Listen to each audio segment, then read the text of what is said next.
Where did we leave off? Hydrogen.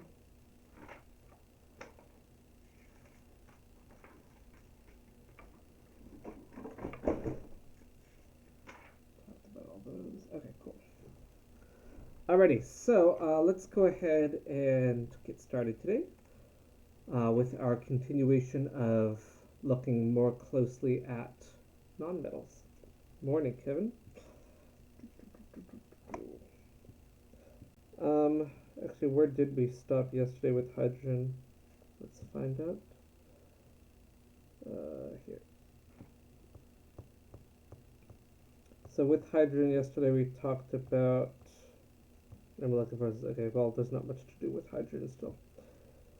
All right. The last thing that we can talk about with hydrogen is when hydrogen interacts with other metals.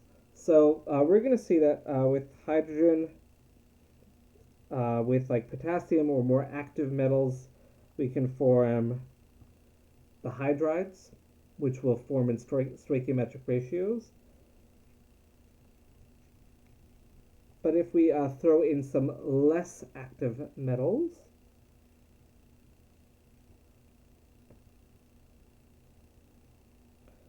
for example, if we were to take nickel and hydrogen,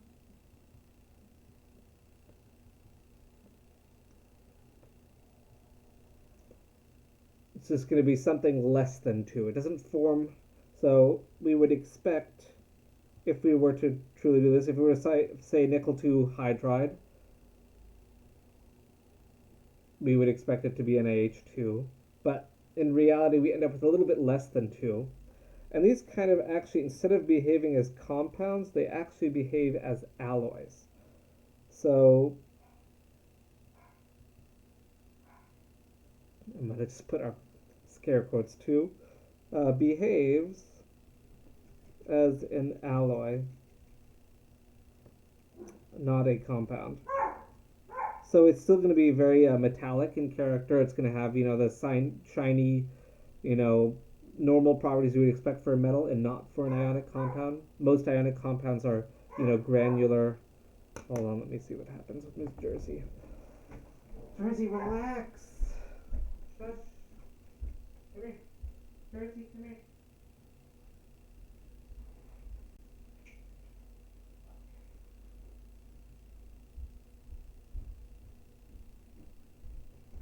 I have recovered the offender.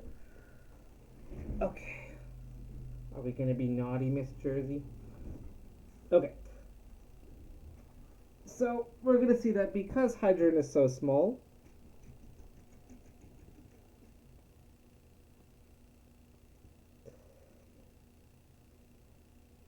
if we have our nickel atoms or whatever transition metal we're looking at or less active metal, we're going to see that the hydrogen, which we would expect, okay, normally it would, just clump on or something, this can actually just kind of migrate around inside the metal.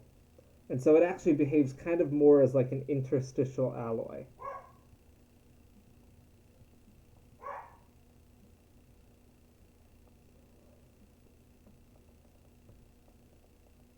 So if you remember interstitial alloys, that's when you had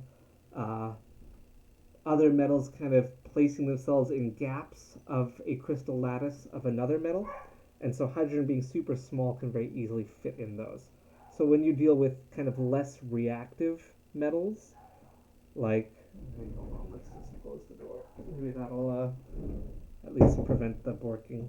So we're going to see that these behave as interstitial alloys rather than actual like typical ionic compounds. So just something cool about hydrogen. What else do we have? I think that's pretty much it for hydrogen. So we've talked a lot about it. And so we're good there. So, cool. Enough of hydrogen. Let's talk about the noble gases now.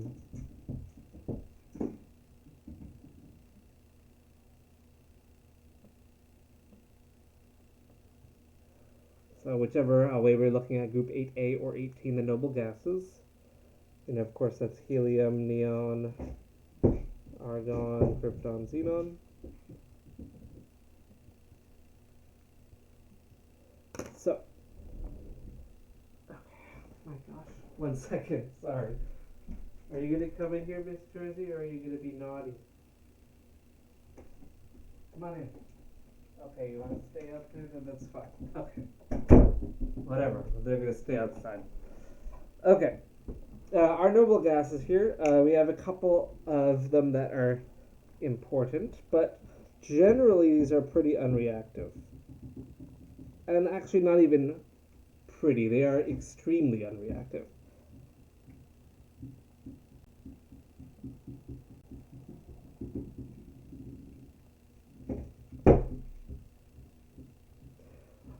There's only a few compounds that have been made with the noble gases. Again, they're not common because these typically don't react because they have electron configurations will have something P6. So their octets are already filled, except for helium, of course, which has a duet. But because of that, they don't need to react. They have high ionization energies, high electron affinities, so they're not going to be reacting very easily here. So as a result, they're pretty unreactive. A few things do exist. You can mix xenon with fluorine. You can get a few compounds out depending on your reaction conditions. You can also get what was the oxides formula? Actually, it's probably here somewhere. Yeah. You can get also some oxides that happen with xenon, but again, these are pretty like rare examples. That's pretty much it. You don't really see reactions with the others. You might see krypton with fluorine, but not really the others. We can do this because xenon is much bigger than the other noble gases, and so we can kind of accommodate reacting a little bit more easily as a result, because we remember that the size of the atom decreases as we go to the right on the periodic table. So helium is super duper small, or smallest element. So it's very, very hard to actually bond with helium just physically because it's so small. Its orbitals, you can't really get good kind of overlap there. And so a couple interesting things. So helium has the lowest boiling point of all elements at 4.2 Kelvin, so very close to absolute zero. So extremely useful for cooling purposes. So if you need extremely cold temperatures, 4.2 Kelvin, that's negative 269 Celsius, extremely cold. So these are used in very high power magnets to cool them down. Anything sort of kind of very, so that's kind of its main use is magnets, because magnets get super, super strong at very cold temperatures. But any sort of thing that you need to have super, super cold liquid helium, I don't know that, I don't know what the megahertz values of MRIs are going to be. For chemical NMRs, which are the same as MRI machines, they use liquid helium. I'm not quite sure about just kind of commercial, like hospital MRIs, so I'll look into that, but potentially. So either that or liquid nitrogen would be used for them. So I just don't know how cold those need to get. So nitrogen is quite a bit cheaper than liquid helium, so chances are if that's cold enough, then that's probably what they'll use. So what's interesting also is helium also has a kind of, what's the word, bizarre, let's say, delta H fusion, in that it is actually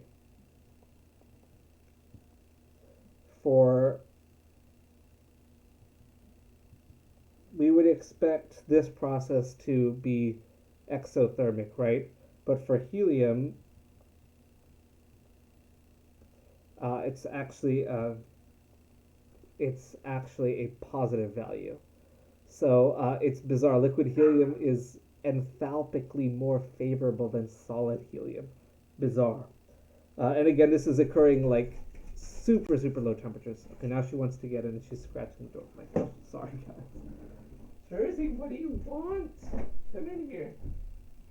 If you come in here, you gotta stay though. Okay, no porking. No porking, okay, sweetie?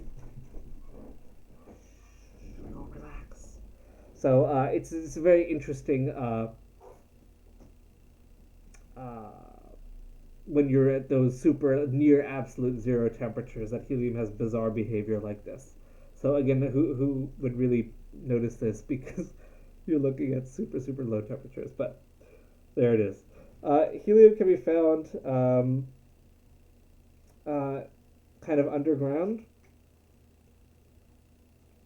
The U.S. is actually probably one of the biggest producers in the world of helium uh, worldwide. I think Texas has quite a large number of helium deposits.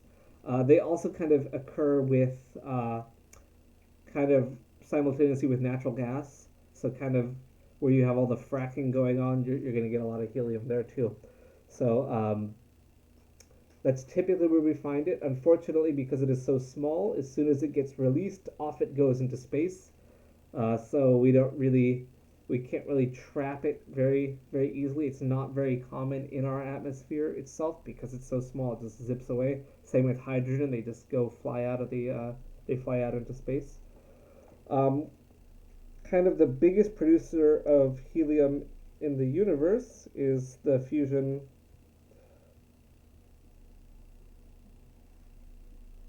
of hydrogen, right?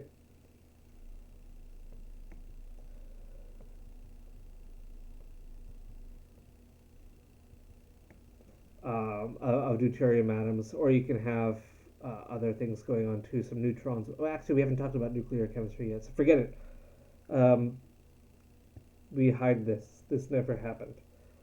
So we're not going to talk about the fusion yet. We'll talk about that later. Um, on Earth, it's underground. It's just there, remnants from creation of the Earth, I suppose. As things condensed and pockets were formed, and helium just got trapped there. As the planet coalesced. I don't know a lot about astronomy, so everything I know is from documentaries. So I assume planets form like that.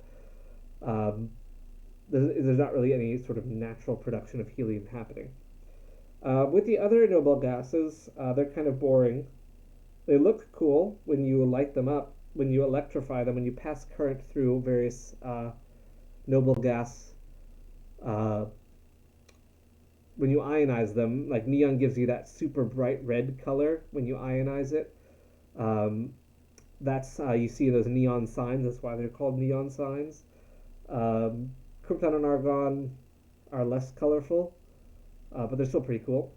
Argon is a major component of the atmosphere, about 1%. Fun fact, if I remember this correctly, you just breathed 17 atoms of argon that I breathed last year. Just statistically speaking, it's pretty bizarre. So, because argon is completely unreactive, and so it's just around forever. And so the argon that I'm breathing right now, you know, someone else breathed a year ago, right? And a bunch of people did. So pretty cool stuff. Um, Otherwise, these are pretty boring. Let's see what else about these noble gases. Oh, radon. Let's talk about radon. Radon is a not good thing to have around. Unfortunately, when uranium in the Earth uh, undergoes radioactive decay, as we'll see in a few chapters, it releases radon gas.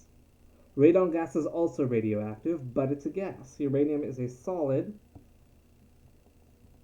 but radon is a gas. And so, when we have our house, I don't know, whatever, built, if there happens to be, you know,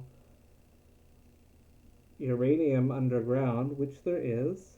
Oddly enough, Los Angeles has quite a good collection of uranium underground. So does like Santa Barbara, that area.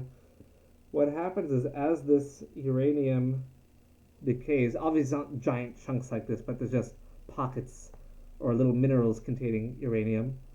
As these decompose into radon, that radon comes up, goes into the basement, and bad things can happen as the radon is just going out into the atmosphere as it can get concentrated in certain areas. Like if you have a crack in your basement, we don't really have basements here, I know, but like that's where radon can come up, and it's bad because it's carcinogenic, it's radioactive, you can get very sick from it.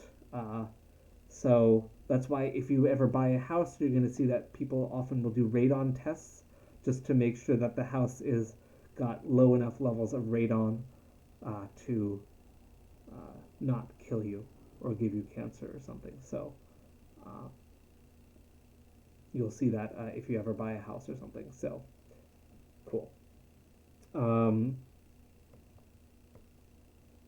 so sad things here. So radon is not a good thing to have around, but it is a noble gas. It is radioactive. As you can imagine, as a gas that is radioactive, you inhale it, it undergoes its radioactive decay in your lungs. Those decay products are the problem. They release a lot of energy or like random electrons and things, and so that's bad. We'll talk about nuclear chemistry later, though, but that's kind of our last noble gas there that we'll talk about. Alright, any questions on those, on the noble gases, before we move on to the halogens? We're going to just go left along the periodic table here. One thing to note now that we're going to actually talk about groups, since we've talked about we talked about hydrogen as its own thing, we talked about noble gases, we're going to see that generally the first element in a group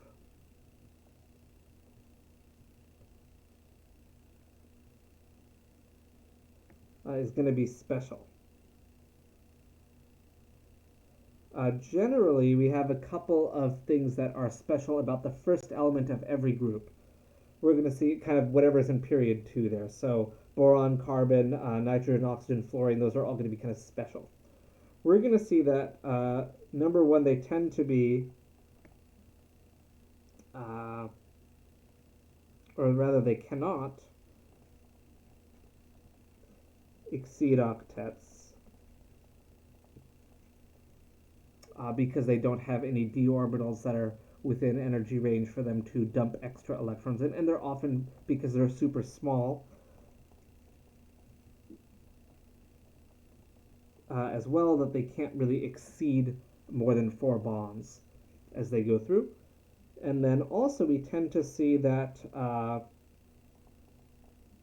they form pi bonds more easily. This is true for the first element in all of the groups. I guess except fluorine, because fluorine would not have any desire to make a pi bond. But we're going to see the reason for that is if we look at, say, nitrogen. We know nitrogen forms triple bonds, but phosphorus, which is right below nitrogen, only forms single bonds with itself. It doesn't form a diatomic species like nitrogen does. And we can see here that the reason for that is because if we want to think about what's happening, we have a single bond made of sp hybrid orbitals, right? We also have p orbitals that are interacting to form our pi bond. That's just really ugly, but there it is. In phosphorus, because phosphorus is bigger, the pi bonds, or p orbitals that pi bonds would need to be made with, are farther apart from each other.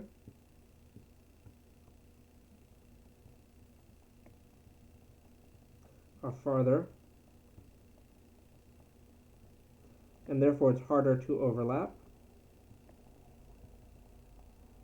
to make a pi bond. So the first element in each group, because they're smaller, exactly, they're going to have more overlap, exactly. So we're going to have the exact kind of idea there. So true, true, true. So that's going to be for the first element in the groups that we're looking at. There's just kind of a trend there. Okay, now that we're actually talking about groups, let's talk about halogens. These are all diatomic.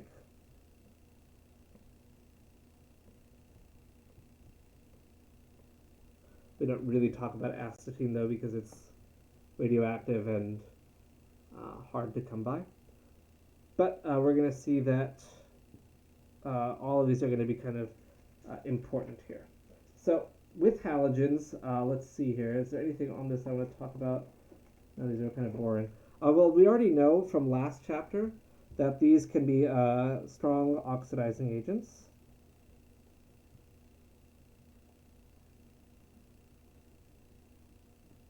And that fluorine would be the strongest.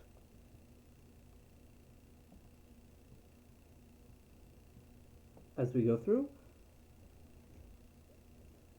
And so we're going to see that chlorine can oxidize bromide and iodide into their elemental forms, but not vice versa. And chlorine cannot oxidize fluorine. We're going to see that's going to be important. So fluorine we're going to kind of not talk about because it's extremely reactive. It's very hard to kind of deal with fluorine, but fine, we'll talk about fluorine. It's extremely reactive. It's, I think if I remember correctly, it's kind of like a pale, kind of purplish blue gas. But it's extremely reactive, so it'll react with air, it'll react with whatever it comes in contact with because it's such a strong oxidizing agent. It's pretty much the strongest oxidizing agent we have. It's extremely, extremely reactive. Its kind of main use is in polymer chemistry. There is some use for fluorine in drugs as well as in fluoroscopy, where we're fluoroscopy. What's the medical scan that has fluorine in it?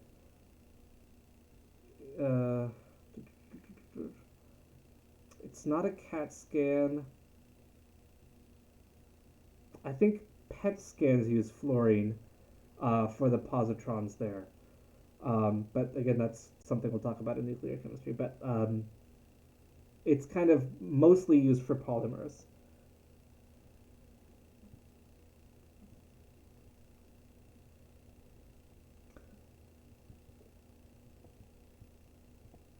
When you polymerize ethylene, you get polyethylene,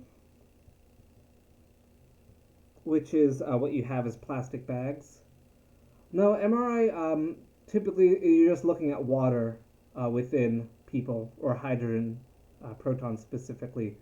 You can use contrast agents, but I think positron emission topography, which is the PET scan, is the one that uses fluorine, because fluorine, certain isotopes of fluorine will release positrons, and those can be used for PET scans of the brain, if I remember correctly. It's been a long time since I've thought about this stuff, so I'm going to have to reread when we get to that section, because I've forgotten. But if we go ahead and put fluorines on this instead, if we fluorinate this, we get polytetrafluoroethylene. Oh my goodness. Which is Teflon. So, Teflon, okay, you know what, this is bugging me. I have to go check now. PET scans, let's look it up. PET scan. Yes, you do use fluorine for positron emission topography. It is PET scans. So here you go. Here's the Wikipedia link. Have fun. I'll throw it in Discord for you guys to have fun with later. Yeah, I know. It's I hate that because I get distracted with it and I'm like, oh no, I need to know. So you use that. So fluorine is used there typically for PET scans. So for those of you going into medicine, that's what it's used for. So cool. But anyways, yes, Teflon is going to be kind of the major industrial use. Teflon is extremely, extremely non-reactive uh, once you polymerize it. So you end up with just these carbon-fluorine bonds, which are very, very uh, kind of, they don't want to react with anything. So these will completely be super non-stick. So fluorinated things hate anything that's not fluorinated. Yeah, so you need something super. So fluoroantimonic acid is a super acid, right? It's much much stronger than the strong acids we've dealt with, but pretty much you need crazy things to get rid of Teflon. So uh, it's very interesting that carbon fluorine bonds do not interact with polar things. They do not interact with non-polar things. They just interact with fluorinated things. That's it. So it's a very very useful coating.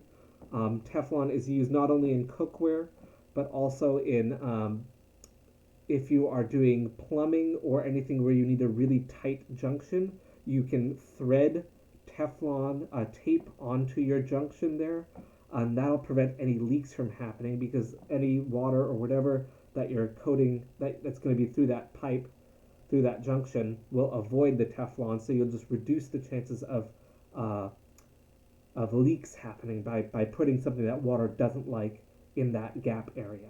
So you can thread things with Teflon tape. You can go to the hardware store and buy it, and you can thread things with it. So super, super useful material. Hates everything else, but that's kind of the only industrial use for fluorine that we have. Certain drugs, especially drugs that are going into the brain, use fluorine, like Prozac, which is fluoxetine, has a fluorine on it, might have a couple of fluorines. Halogens are going to just randomly thrown in drugs. I don't know enough about drug design to know why they're there, but typically that's where I've also seen fluorines as well. So, cool. Chlorine, though, is much more useful. Not useful, but used, let's just say, in industry. So, chlorine we get from typically the electrolysis of sodium chloride will give us our chlorine gas. Mostly this is used as a bleaching agent as well as for other polymers. So remember that when we had, actually I think this is with water, yeah, it turns into, we have the hypochlorite ion, I guess it's HClO. Just like when we talked about treatment of water with chlorine gas, we see that this is a kind of a good oxidizing agent or bleaching agent. So if you go and look at Clorox, the chlor hopefully gives it away, but there's definitely chlorine in that. It's a bleaching agent, right? So Clorox is sodium hypochlorite, ClO minus. It is used to bleach things, to oxidize bonds. Oftentimes in organic chemistry, we see colorful things come from bonds that are reduced. If we oxidize them, they are no longer colorful. And so we can use an oxidizing agent like hypochlorite to bleach things, to get rid of their color. It's also used as a disinfectant because oxidizing random bonds within a cell will kill the cell. So don't drink bleach. Use it on your bacterial friends, or enemies rather. We can also use chlorine to make polyvinyl chloride. Vinyl chloride, I think if I remember correctly, typically you're looking at the, no, vinyl chloride, so you're looking at this molecule here. When you polymerize this, as in just make large chains of it, you end up with PVC.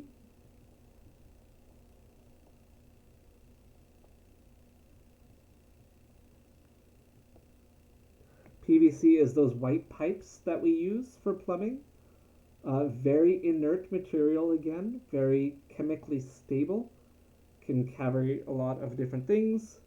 Um, you've probably all seen PVC in your life. It's those white plastic pipes. Very useful material there as well. We can use chlorine to oxidize bromine.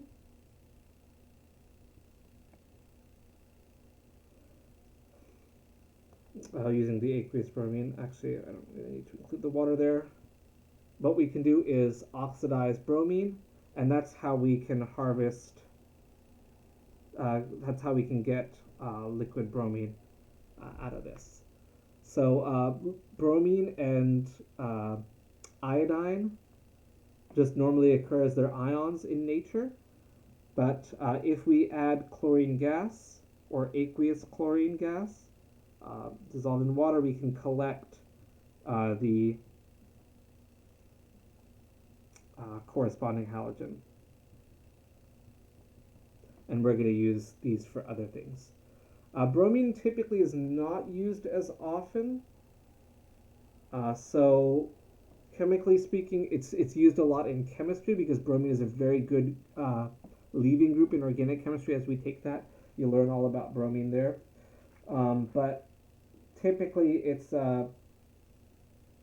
not going to be super chemically important. Iodine, however, is.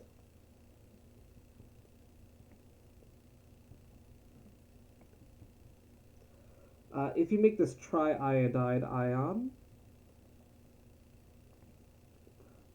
this is what you see in things like betadine, which is a antiseptic.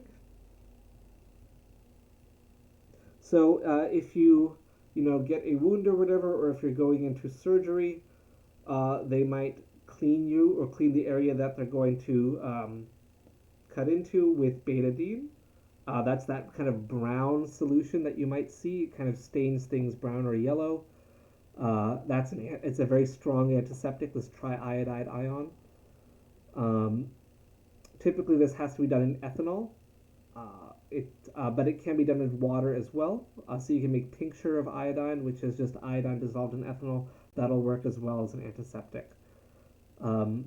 Let's see, what else is that? Iodine, interestingly, is a purple solid, kind of grayish purplish solid that sublimes. Actually, I have a pretty cool video that I did of this. It sublimes pretty easily. Let's see. Give me a second to find it here. Let's see. And so it's just pretty cool just to see that. So as it heats up, it turns into a bright purple gas, and then you can deposit it again, which is pretty cool. Okay, so let me go to this. Let's see. I think this is in this chapter. Okay, let's pop open our window capture here. Okay, so where would this be? Yeah, I think I know this chapter. Let's see. Where is that video? Oh no. We don't need elevation. Where's our iodine sublimation video? Oh. No, this is an explosive compound. That's not what I need. Oh darn. Okay, hold on. We're gonna find this. Because it's such a cool video. I love it. Maybe I'll have to find it tomorrow though if I can't. Oil and water, who cares? Viscosity. I swear I have this lovely video. Okay, it's not here. I'll have to find it elsewhere. Oh well. But it's pretty cool. So iodine, bright purple gas. You don't want to just leave solid iodine around because it will sublime, and it's not a good thing to inhale. You don't want to inhale those things. Oops. Okay, let's see, what else do we have? We talked about, we also know that we have other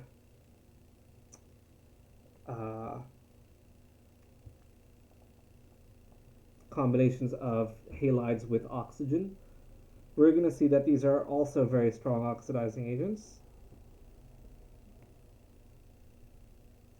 And they get stronger as we increase the oxidation number. So here we have Cl with a +1. Here we have Cl with +7 as the oxidation number. These become stronger oxidizing agents as you increase the oxidation number. Obviously, because that chlorine with +7 is be very easily reduced, right? So it's a strong oxidizing agent.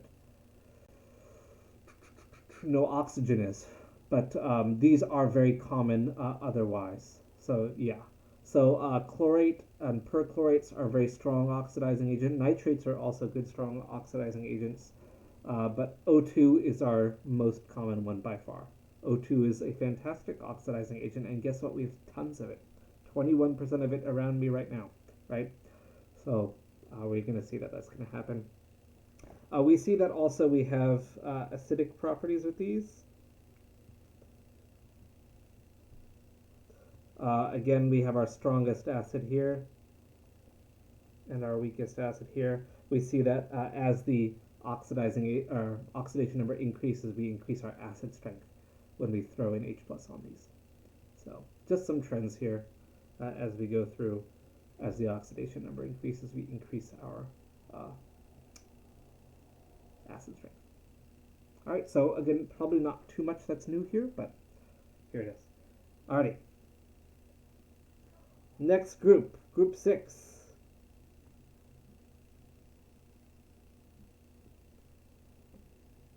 This is stuff with oxygen. Let's see, so we have oxygen, we have now sulfur is after this, selenium, tellurium, and what's the last one, polonium? Polonium, again, we don't really care about, radioactive, unimportant for us. Mostly we're going to focus on oxygen and sulfur here. Those are the most kind of useful. We can talk about oxygen first. We get oxygen, of course. Most easy way is to just get it from the air. However, if we wanted very easy access to kind of pure oxygen, often in case we would take hydrogen peroxide. In the presence of certain catalysts like copper or iron 3, you get oxygen gas out. So in the lab, if we were trying to isolate pure oxygen, we would use hydrogen peroxide and decompose it. We would get oxygen gas out. And that's probably as close, well, we'll get wet oxygen gas, but that's probably as close as we'll get in the lab without having to do something crazy. O2, I have to look at these numbers somewhere here. Oxygen has a boiling point of -183 degrees Celsius. Nitrogen has a boiling point of -196 degrees Celsius. Remember, this is pretty much air.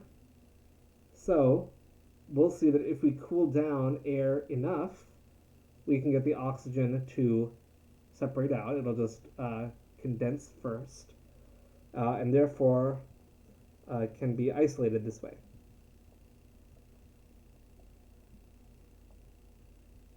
By cooling air in between, let's see, that's going to be somewhere in there, we can isolate our oxygen gas. Oxygen gas, of course, is super important, right? We need it for life. There's a reaction that we all need to live.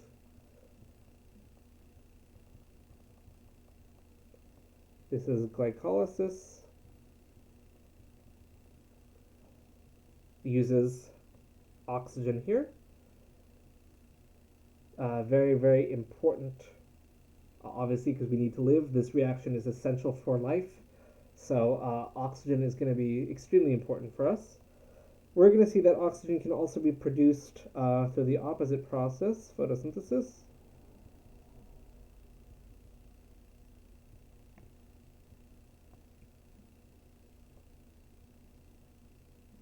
by algae and plants. Algae do produce more oxygen than plants do. So believe it or not, most of the oxygen in the atmosphere comes from the ocean, comes from algae there, from photosynthesis taking place in the upper layers of the oceans. And plants also do photosynthesis, which kicks out our oxygen. So that's where atmospheric oxygen comes from. Industrially speaking, oxygen is used to purify iron, oddly enough, even though it corrodes it. When we are looking at isolating iron from ores and that sort of thing, you use oxygen a lot to do it. So I think the book notes about half of the oxygen that is used in industry is used in steel and iron working. So that's its kind of most common use. Of course, it is an extremely good oxidizing agent. So definitely is used to oxidize things there if we want that to happen. And another common industrial application is combining oxygen with acetylene to make an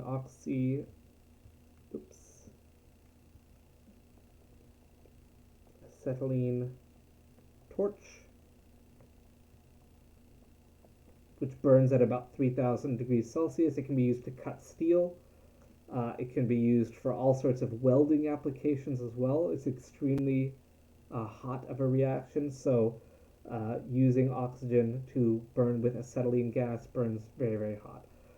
Burning wood and all that, you're getting into the hundreds of degrees Celsius, but burning acetylene gets you to 3,000, so it's extremely potent there.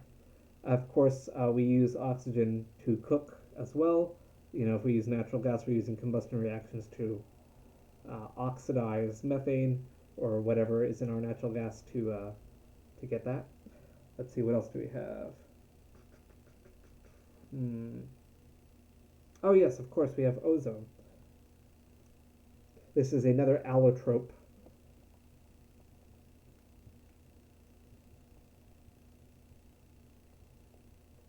Of oxygen. Allotropes, O2 is the other allotrope of oxygen. Allotropes just are kind of the same element but organized in different ways.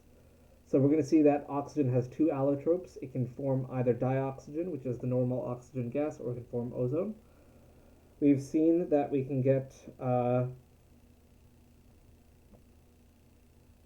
ozone to decompose into oxygen, and vice versa. We have photodissociations happening and all that sort of fun stuff. That's going to protect us from the UV. We also have the opposite process happening to regenerate ozone. So ozone, very useful. We've already talked about it at length when we talked about atmospheric chemistry. We also talked about it in purification, so it's also a strong oxidizing agent. Interestingly enough, it is also quite toxic to us.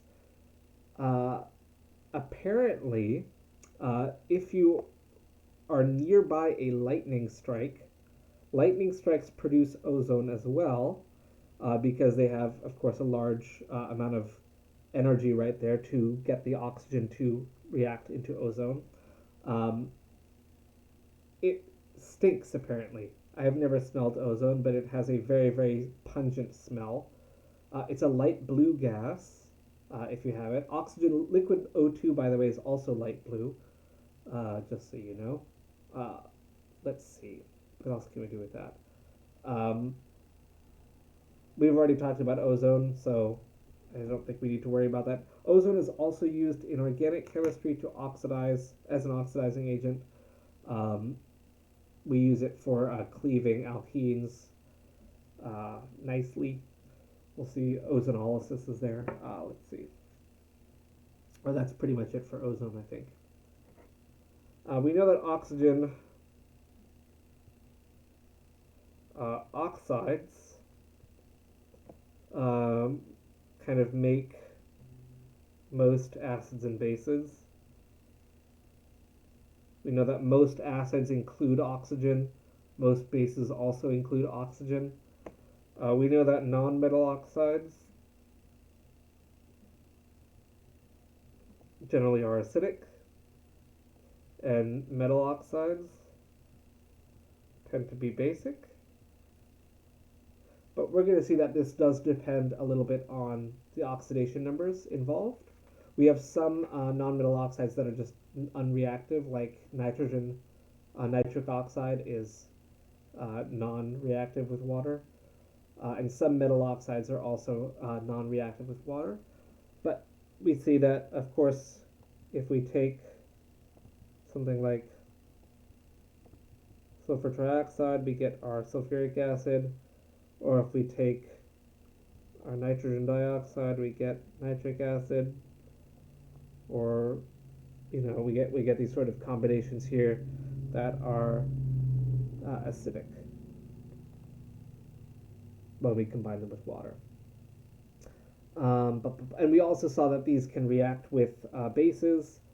We've seen that kind of last semester when we talked about, what chapter was that even in? We talked about oxides and stuff. I don't even remember. Periodic trends, I guess, maybe.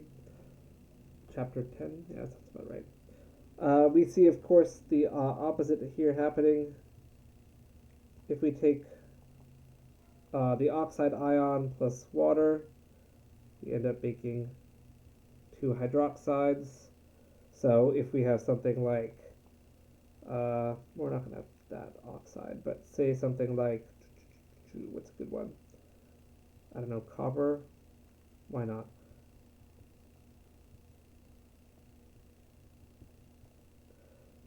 We can end up getting basic oxides like these. And so we'll see that those kind of happen. Other oxides that form, like peroxides, are, again, strong oxidizing agents. Hydrogen peroxide is a disinfectant. It's a very good disinfectant again. It's a good thing to oxidize things. And what else can it be used for? And just a common oxidant as well. So we can use it for bleaching as well. We can have it oxidize chemical bonds to bleach them out. So if you spill hydrogen peroxide on something, it may bleach it. Interestingly enough, this reaction that we saw before with the peroxide with an enzyme called Catalase, pretty much every living organism, I don't want to say pretty much every, most living organisms, at least all eukaryotes, have catalase. It is an extremely efficient enzyme. This happens, if you take biochemistry, you'll talk about catalase, I'm sure.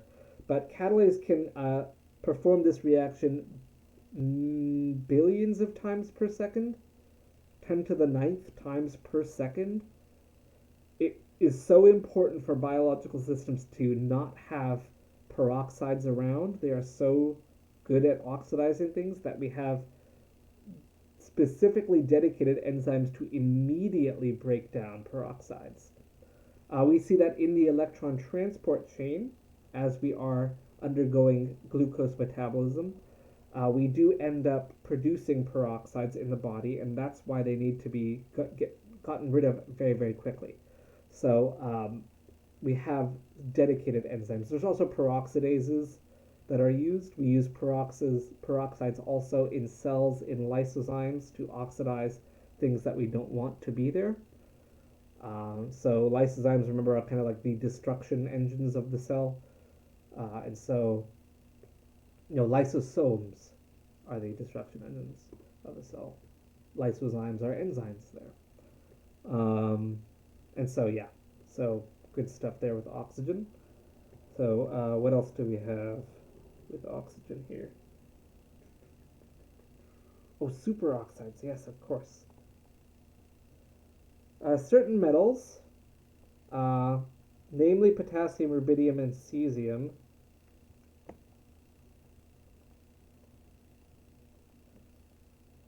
these will actually form superoxides. So peroxides can form with stuff like lithium and sodium and calcium and that sort of fun stuff. But superoxides, which are the O2 1 minus ion, these are very kind of portable ways of having oxygen. So your firefighters use potassium superoxide to keep them with a source of breathable oxygen uh, during uh, firefighting, I suppose. That's why they have the oxygen tanks on them. The reaction for this is when we dissolve it in water,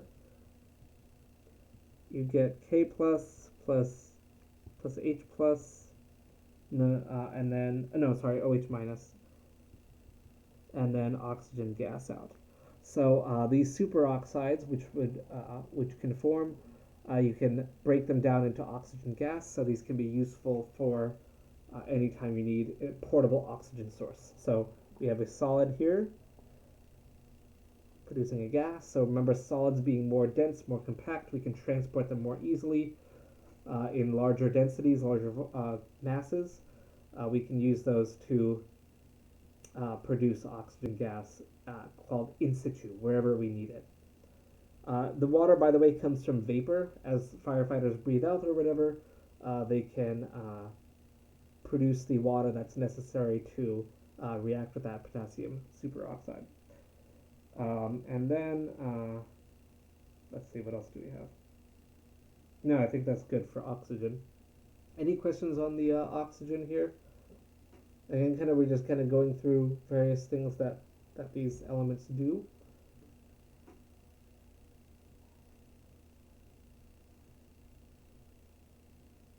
We can do sulfur. I think we have time for sulfur. Most commonly, sulfur is used in sulfuric acid.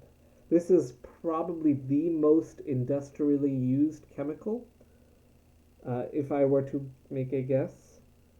So it's very, very widespread in its use. It's a very potent acid. It's a dehydrating agent as well. I guess I don't have the video right here with me, but actually maybe I do. Well, that's not right. If you just Google, just do like sulfuric acid plus sucrose, you end up getting dehydrated.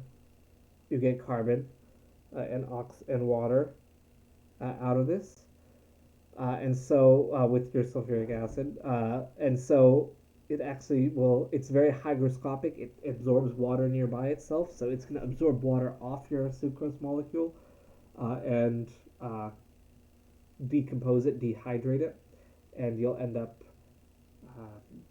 making something really cool. YouTube this. YouTube this. Check it out. It's a pretty cool thing. You might see it as something like called the carbon snake, I think, or like black banana. I think it's pretty cool. That was actually one of my, when I was in middle school, my chemistry teacher did this. No, high school. Yeah, duh, it was obviously not middle school. When I was in high school, my chemistry teacher did this experiment, and that was like, I think, what got me into chemistry. So I thought this was so cool. Anyways, let's see, let's talk about sulfur. Sulfur mostly exists as S8.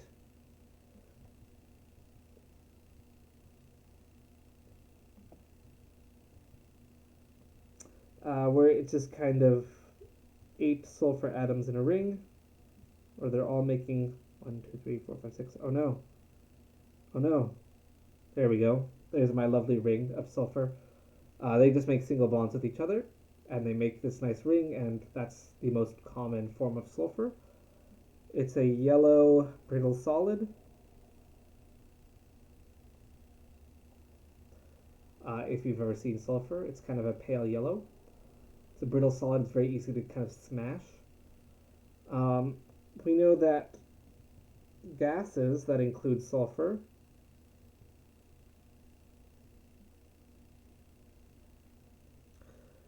or these like this, these all stink. these are the kind of the rotten egg smells. And this is, I think this is the compound that they put in propane and natural gas to make it smell. Since propane and natural gas do not have odors of their own, a very small amount of this compound is added to that to make it so you can smell it, so you can tell if there's a gas leak or not. Our noses, believe it or not, can detect 1 part per trillion of these sulfur compounds. Our noses are extremely sensitive to detecting sulfur. And so that's why these make such excellent kind of odorants, because we can smell 1 part per trillion. That tells us right away if there's a gas leak, because we can smell this super quickly. And we're pretty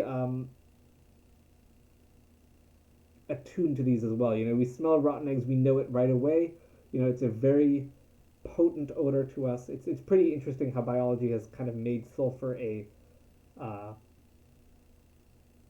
super smelly thing for us. So super interesting compound or element that way. Let's see, what else do we have for sulfur? Sulfur, of course, we did talk about in the environmental chapter when we talked about it being sulfur dioxides producing acid rain and that sort of thing. So we saw that these guys will produce acid rain, and they come from coal burning. Since coal does often have bits of sulfur. What else do we have with sulfur here? Sulfuric acid we kind of already talked about. Oh, sulfides. Yeah.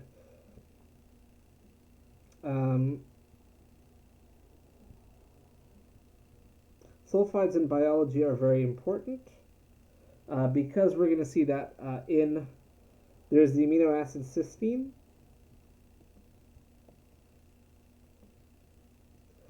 Has sulfur groups on it. If we have 2 parts of a protein that have these cysteines on it, these can oxidize to form a disulfide. Often you'll use water or some other source. You can make your NADH or whatever random, I don't remember those biological components, but they're there. This disulfide is super important for holding proteins together.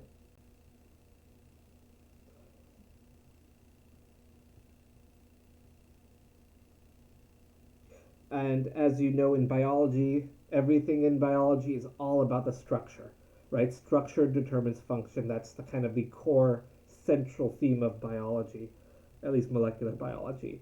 And so having sulfur in these proteins forms a covalent bond that's very strong, can hold things together. And so since you want proteins to have a certain shape, using a covalent bond is a very good way to force it to stay in that shape, so you can make sure its function continues to carry out. Disulfides are also responsible for whether your hair is curly or straight, which I guess we'll talk about tomorrow. We'll keep it interesting. So we'll continue our sulfur discussion tomorrow, and then we'll look at other elements as well. We'll finish this chapter tomorrow, and then we can just... Yeah, exactly, Emily. That's what I'm planning to do. So we're going to have 5 questions from the earlier 2 chapters, 1 question from this one, because this one's kind of a general, kind of all over the place chapter. So I will put your homework up today. Please remind me if I don't, so you can have a look, and we'll see. So cool. Alrighty, I'll see you guys tomorrow. By the way, Thursday we'll do a review session. So if you guys want, put questions in Discord. If you want to do homework questions or whatever, put questions there. All right? Awesome.